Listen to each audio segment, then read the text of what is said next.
So there's this thing going on right now about Dave Filoni talking about Star Wars and why Sabine was force sensitive, and how everyone's mad at that. Well, besides checking out Star Wars Theory on his channel, um, it's kind of like a gateway to showing everybody that anybody can be force sensitive. They could have used anybody to be Ahsoka's Padawan ish, and work trying to get the force and use it pretty much. And so using the force, uh, like George Lucas said, is like you have to be talented to do that. Um, so, uh, well, sorry, I'm stumbling upon my words. George Lucas said that everybody has the Force, like the whole Metachlorians thing, and how it's in everybody. It doesn't. No one technically ever said that it's in me and you. It's in everyone. What is up with my hair right here? It's in everyone. Every living thing has the force. That's why we connect to other people. That's why we connect to animals and such, because it's not just a pseudo connection like a pet that you have. It's a connection that I understand you, kind of like in Avatar, not the Last Airbender, but the blue people, with the Navi, when they say I see you. That's kind of what I got out of it. And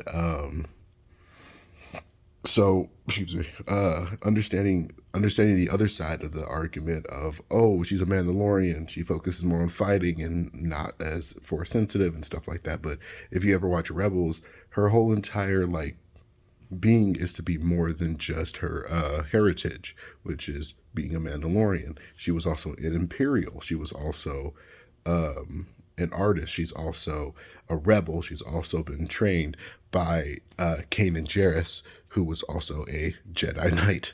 So she has all these different things underneath her belt. It's like doing different tasks. You do not have the title of a chef, but you can cook. You know how to drive a car, but you're not a racer. You know how to shoot a gun, but you're not a soldier.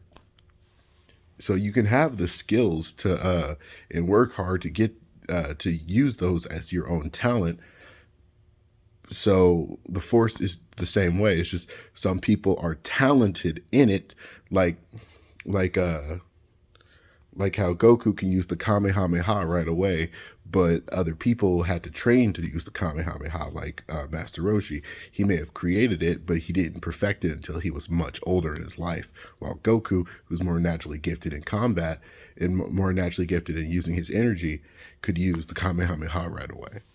So that's my take on the whole argument side of things. So I don't know if this video is informative or anything like that. I just wanted to kind of share my thoughts on it because I like the idea of everybody doing it.